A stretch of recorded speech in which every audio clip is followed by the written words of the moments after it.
all the books I read in the month of March.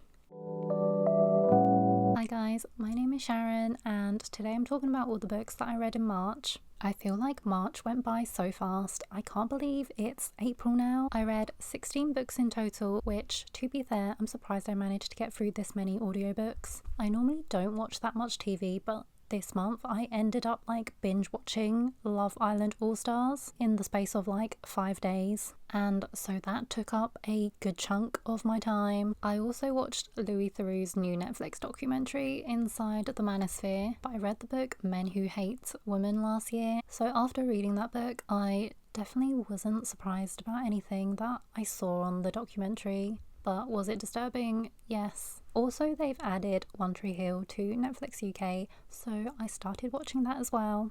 So that's everything I've been watching. I read 16 books this month, 7 thrillers, 4 romances, 2 historical fictions, both with mystery/suspense elements, 2 cozy mysteries and 1 classic. Timestamps below in the description. The first book I finished was Pack Up the Moon by Kristan Higgins. This is a contemporary fiction, but I also think it's categorised as contemporary romance/women's fiction as well. You're following a married couple, Joshua and Lauren, but when Lauren gets diagnosed with a rare terminal condition, IPF, she decides to write Josh a series of letters, 1 for each month of the first year that she's gone. The book goes back and forth between different timelines. You have Josh in the present day going through his grief and reading all the letters that Lauren has written him. You also follow Josh and Lauren in the past as they come to terms with Lauren's illness. She also writes letters to her deceased father, which seems like a form of journaling as she tries to process her feelings with dealing with this terminal illness. And she also reflects on hers and Josh's relationship as well. This is obviously a heartbreaking story about grief given the premise. But there are also some lighter-hearted moments and humour sprinkled here and there throughout the story as you follow Josh's journey after Lauren's passing. He is quite socially awkward and doesn't always know how and when to say the right thing. He is an endearing character. This book is sad, but it's also heartwarming. If you know P.S. I Love You by Cecilia Ahern, this is kind of that, but in reverse. I've never read that book, but I've watched the film, and they do give me similar vibes. I really love the concept, not of someone dying, but in a story, when someone dies, they leave their loved ones letters. The second book I read, Vera Wong's Guide to Snooping on a Dead Man by Jessie Q. Sutanto. This is a cozy mystery and it's the second book in the Vera Wong series. I read the first book last month and it was actually so good. So funny. I really liked the found family in it, but then the mystery plotline was also really good. If you haven't read the first book, I would highly recommend for a good fun time. Vera Wong is basically a 60-year-old Chinese woman who owns a tea house in San Francisco's Chinatown called Vera Wang's world famous tea house. In the first book, she found an unalived body in her shop and then solved the mystery of who was the unaliver. So this time round, she sees herself as an experienced detective and she's itching for something dangerous and exciting to happen again so she can go back to sleuthing. She is honestly the funniest character ever. I just love being inside her head. She loves inserting herself into other people's business and having a good snoop. So at the beginning of this one, Vera has to go into the police station one day because she becomes the victim of a phone scam. Outside the station, she notices a girl standing there on her own, wanting to go in but seeming scared. So Vera naturally ends up talking to this girl, dragging her to her tea house and then seeing what's wrong with her. And then the girl reveals to her that her friend has gone missing, and of course, Vera is more than delighted to help. Characters from the first book still appear in this one, but they're more minor, and so you still have the found family, but then you have the addition of new characters in this story. Vera is her usual self in this. She's just good at entangling herself into other people's problems and getting herself into dangerous situations. You still get the coziness because she is constantly cooking for everyone else, which, by the way, is such a Chinese grandma thing to do. I do think the mystery storyline in this one is a lot darker than the first book. I definitely recommend the audiobook for this because the narrator just does such a good job with doing the voice for Vera. Another fun 5-star read for me, and Jessie Q. Sutanto is just a comedic wordsmith.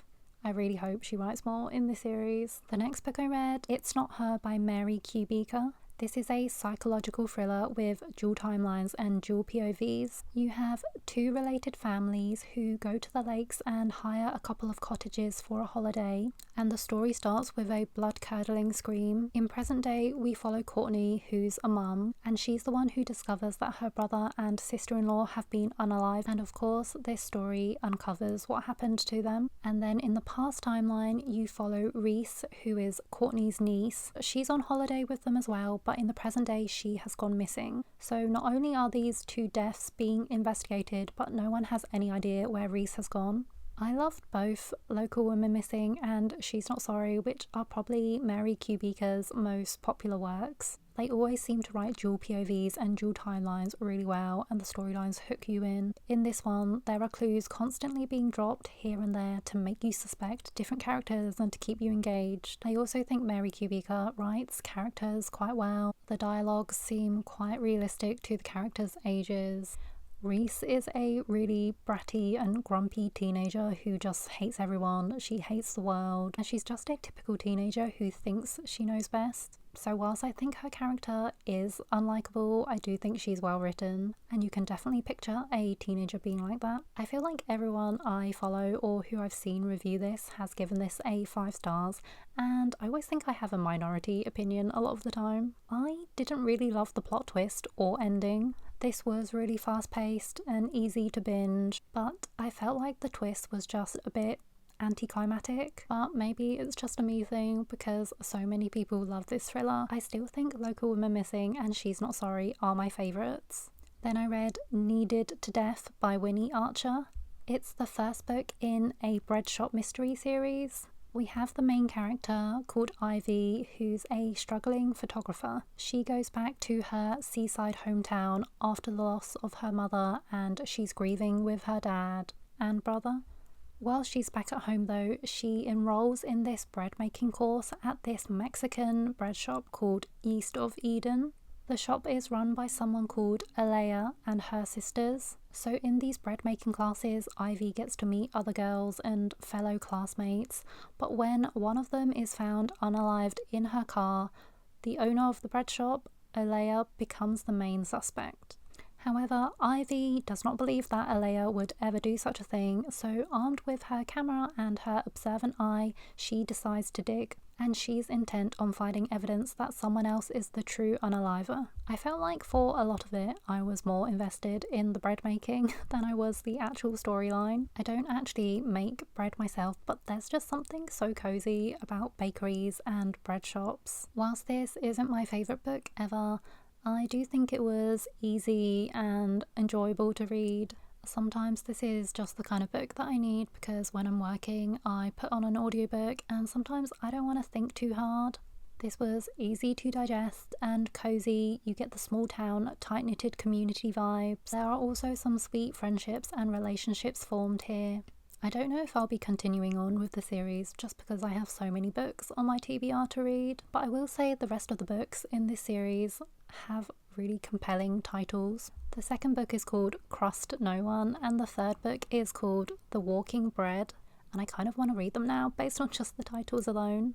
The fifth book I read, The Attic Child by Lola Jaye. This was definitely one of my best reads of the month. This is a historical fiction with dual timelines and a mystery element. The short synopsis that drew me into this book is that there are two children trapped in the same attic but almost a century apart. And then for a longer synopsis, in the past timeline you're following a young black boy called Dikembe who is torn away from his family and his home in the Congo, and this is in the early 1900s. There's clearly some kind of exploitation going on, and he becomes the companion for a British explorer, a wealthy white man called Sir Richard Babington. Dikembe is only 12 years old, but he has to follow this Sir Richard Babington to England where he lives, to a foreign land where he doesn't speak English. He misses his mum and he is just constantly dreaming of the day when he can go back home. Unsurprisingly, England is not a place where Dikembe is seen as an equal, and after a series of unfortunate events, Dikembe finds himself trapped in the attic. And in the present day timeline, you're following a woman called Laura who was also trapped in the same attic as a child, and she too had a traumatic upbringing. She goes back to visit this house that she used to live in as a child, as an adult, and when she goes into the attic, she discovers some belongings which she never knew were there previously, and this is where the mystery element comes in and she starts investigating. This was a really emotional story. What a journey that the author takes you on. This is a story about identity, belonging, colonialism, grief and trauma, but also a story of hope and resilience. The exploitation and the way that Dikembe was treated will infuriate you, but even though the premise is quite depressing, I will say it's not completely all doom and gloom. There are some really heartwarming moments in here. Dikembe as a character is really smart and resilient, and what a life he had. Also, Laura went through a lot herself. I do think this story had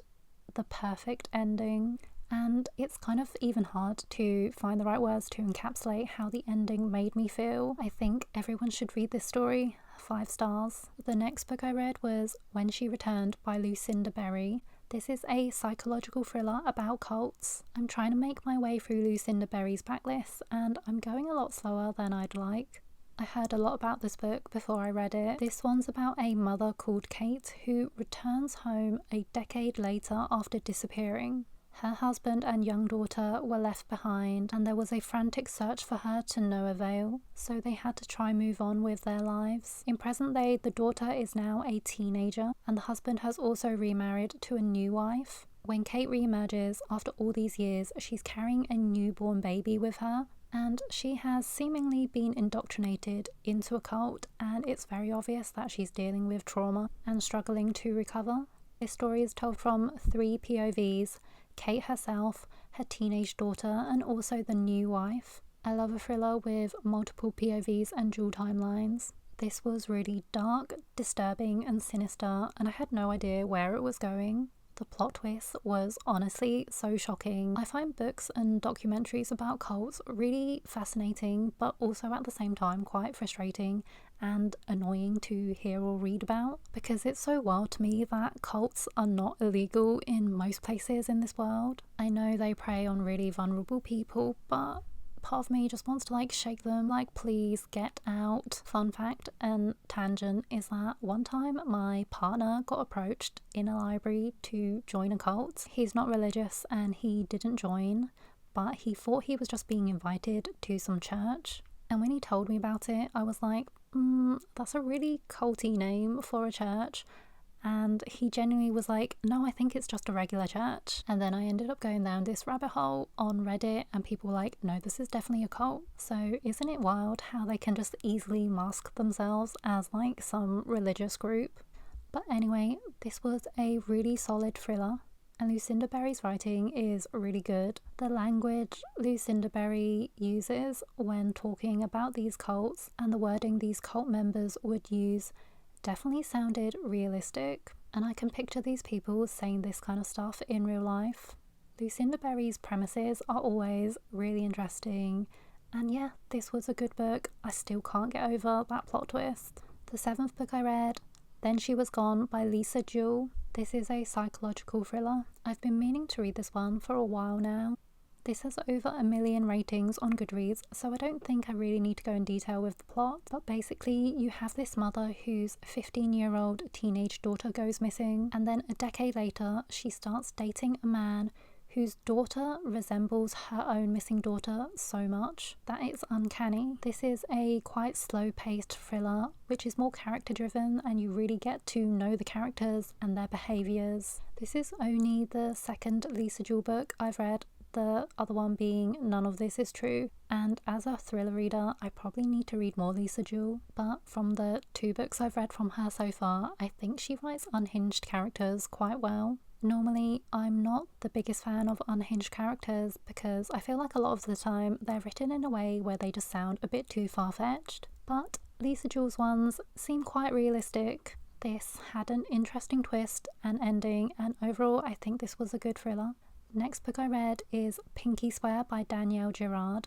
This one's another psychological thriller and a recent new release.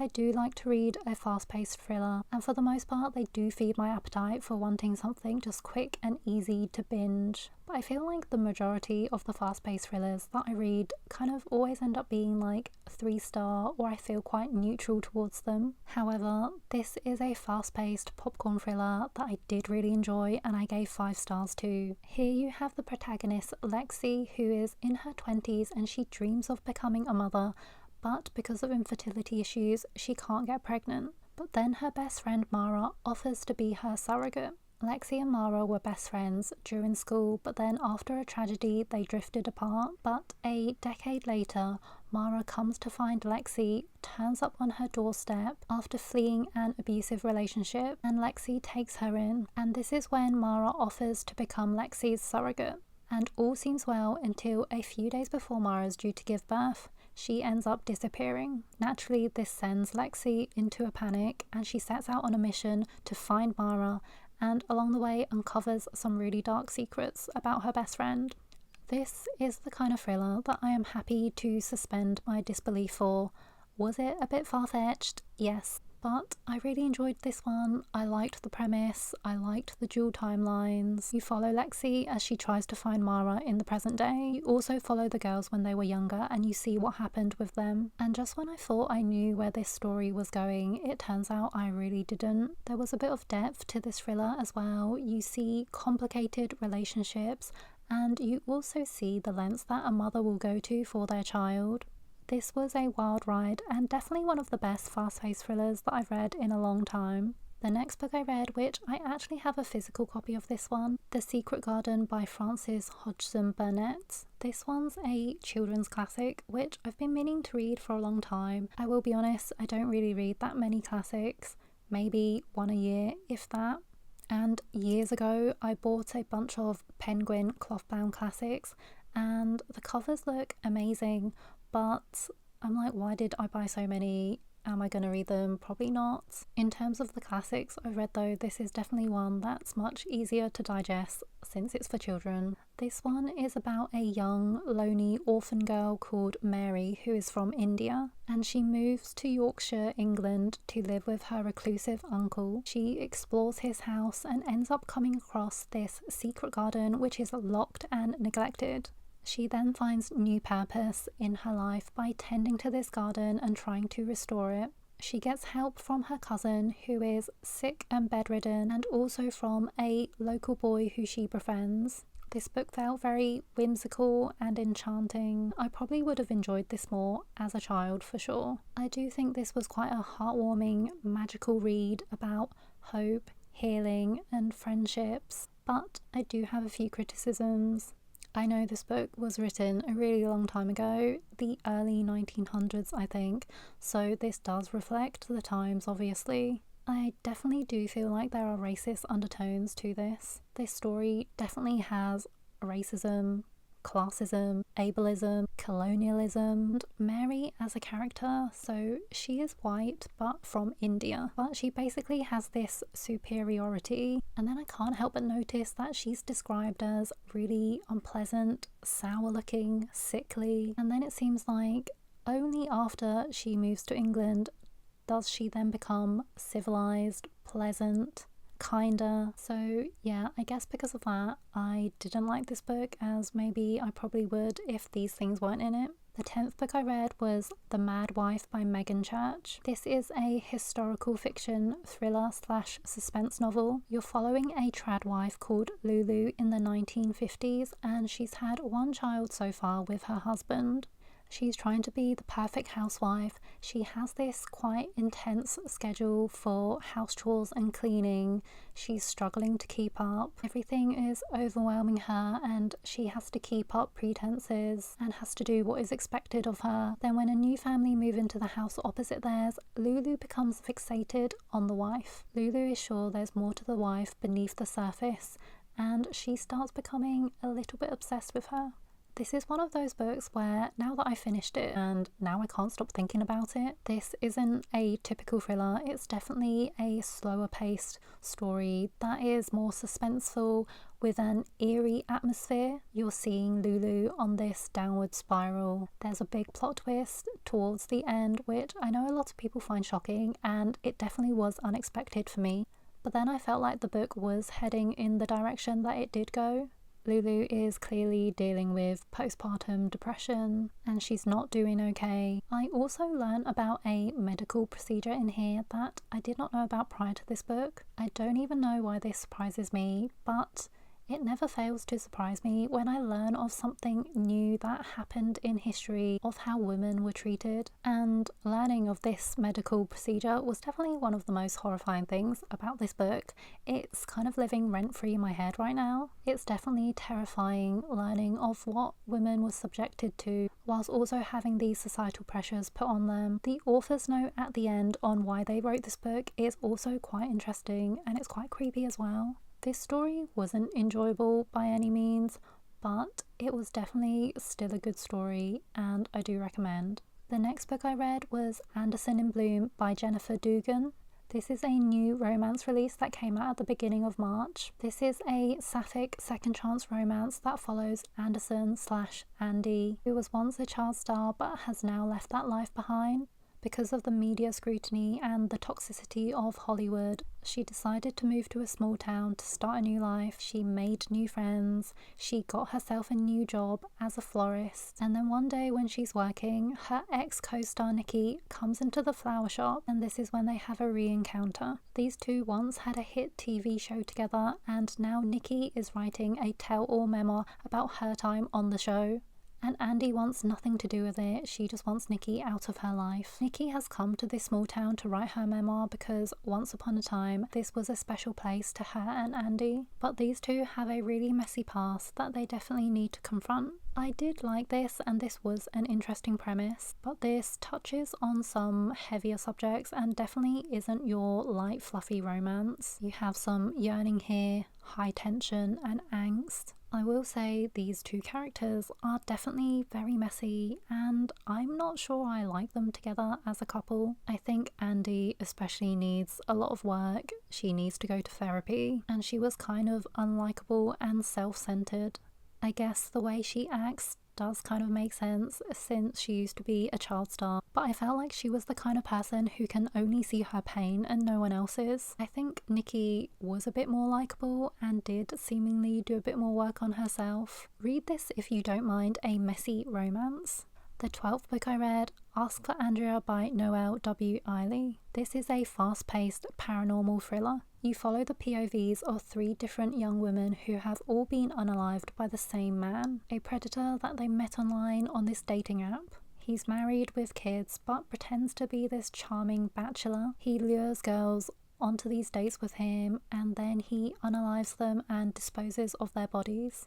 So you're following the ghosts of these 3 girls who come together to haunt this serial unaliver and try to stop him from hurting anyone else. Also, Andrea is not actually a character in this book. Ask for Andrea is actually this safety code / phrase that customers can use at this bar to let the employees know that they're in danger.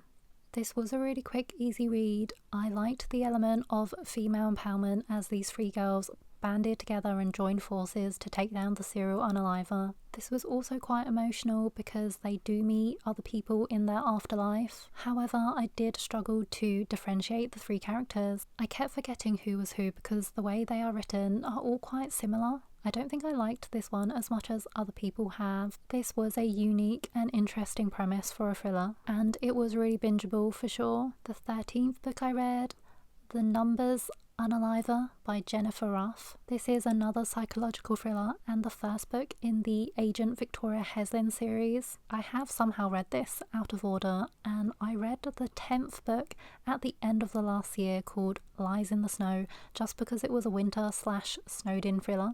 I mean, I think you can read these as standalones though. So you're following an FBI agent called Victoria. She's been brought onto this case when a man is found unalived with the number 2 written on his face, and he's part of a big organised crime trial as a key witness. So the FBI think that maybe his unaliver is linked to this trial. But then more people start to turn up unalived, also with numbers written on their faces, hence the title. Then the unaliver also starts leaving cryptic messages with the bodies. So Victoria and her FBI partner are trying to figure out the pattern and catch the unaliver. This thriller has dual POVs, and you're actually also following the POV of the serial unaliver themselves from the very first chapter. The unaliver is actually a woman, and all her unalivings seem to be egged on by her abusive husband. So you get to see their dynamic playing out throughout the whole book. The writing in this is really easy to read. I actually found the serial unaliver kind of annoying and irrational. I mean, not that serial unalivers are ever rational in their thoughts and unalivings, but I felt confused for the most part, like, why is she doing this? And then there was a really shocking, unexpected plot twist, which does tie the whole story together quite well. I read the first half of this physically, and then I listened to the second half on audio. So when I was reading this, Victoria was a quite serious character in my head.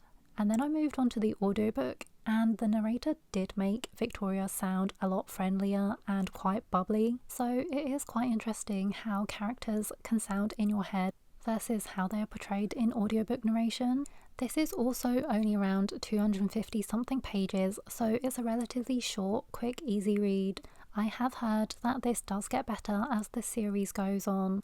So I do recommend this, especially if you're looking for a more underrated book or a thriller series to start. The next book I read, 13 by Steve Cavanagh. This is a legal thriller, and it's the 4th book in the Eddie Flynn series. But you can definitely read this as a standalone. I've seen people online who've read this out of order. I have read the 1st and 2nd books, then I skipped the 3rd and just went on to this 4th one. The tagline on the front of this book is, "The serial unaliver isn't on trial, he's on the jury," which I feel like that's a pretty good tagline to hook you in. So basically, Eddie Flynn is a conman turned defense attorney. Eddie is defending a Hollywood actor who has been accused of unaliving his wife, and the evidence is really not in his favour. And then you're also following the unaliver called Joshua Kane. He's a scarily intelligent and calculating psychopath who manipulates his way onto the jury.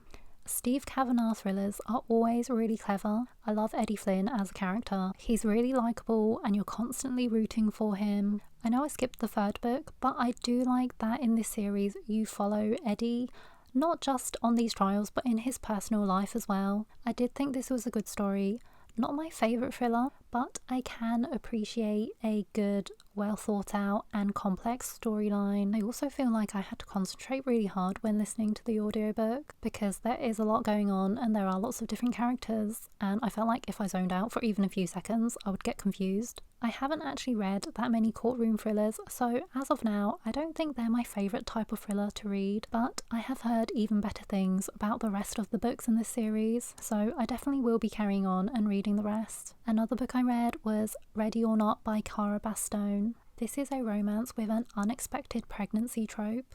Honestly, I'm not the biggest fan of unexpected or surprise pregnancies in books. However, I did really like this one. So that isn't a spoiler. The protagonist, Eve, becomes pregnant pretty much at the start of the book after a one-night stand, and she decides to keep the baby. But of course, having a baby is a life-changing decision, and now she has to navigate the challenges and struggles that come with pregnancy, and it's particularly hard when you're not prepared as well. She manages to get a lot of help and support from her best friend's brother, Shep. He's the love interest, and he's also a golden retriever / cinnamon roll character. Eve's best friend, Willa, is actually experiencing infertility issues herself, so she has to navigate that dynamic with her. But I do think in this story there isn't anything super high conflict or intense. This is more slice of life as you follow Eve on her pregnancy journey and just like navigating all the challenges. And then on the romance side, you have a really slow burn friends to lovers, but it's a really sweet and healthy romance. The audiobook narrator was also really enthusiastic in this one, possibly the most enthusiastic narration I've ever heard. Eve and Shep are really lovable characters, and I think it is quite refreshing to read about a healthy relationship in a romance for once. Then the final book I read in the month of March, The Night We Met by Abby Jiminez. This is a romance, and this is the second book in the Say You'll Remember Me series, although this can definitely be read as a standalone. This was one of my most anticipated reads of the entire year. I actually dived into this completely not knowing the plot because I was like, I don't care, I will read anything that Abby Jiminez writes anyway. So in this one, we're following the POVs of the two main characters, Larissa and Chris. They meet on a night out as part of a group, and after this concert they both went to, Larissa had to decide which guy she was getting a ride home with that night. And Larissa didn't actually choose Chris, she chose his best friend Mike. Then through a course of events, Larissa and Chris start to get close, they become really good friends, they get on really well with each other, and then they randomly start co-owning a rescue dog together as well, even though Larissa is dating Mike and not Chris. Also in this story, Chris has things going on with his life, Larissa has a lot of things going on with her life as well. This is a kind of messy romance. There is obviously a forbidden trope in this as well. It's boyfriend's best friend. What I read about in my romance books is not necessarily something I condone in real life. There's a fine line between friendship and emotional cheating. Larissa is clearly in a relationship with someone she's not fully on board with, so there's that. This romance has a lot of pining and yearning. I liked this more than last year's release, so last year's themes were a bit too heavy for me. There are trigger warnings in this one as well, which Abby Jiminez lists at the beginning. I did like this book, but I don't think I loved it just because of the tropes. Another thing I will say is that towards the end of the book, there is some very brief conversation about coming out of survival mode. And they kind of talk about it in a way like coming out of survival mode is a relatively easy thing to do. But if you've had trauma, you know that psychologically it's not like a switch you can just turn on and off. Abby Jiminez's writing though is really easy to read, or in my case, listen to, and the writing style is really engaging. Zachary Weber is one of my favourite audiobook narrators, and I also really like Teresa Palmer as a narrator as well. As usual, Abby Jiminez is just really good at writing likeable green flag male characters. So overall, I did like this one, even though I didn't necessarily love the premise. My favourite Abby Jiminez book is still Part of Your World. And those were all the 16 books I read in March. If you liked this video, please like and subscribe. I would really appreciate. Thank you for watching, and I'll see you in my next video.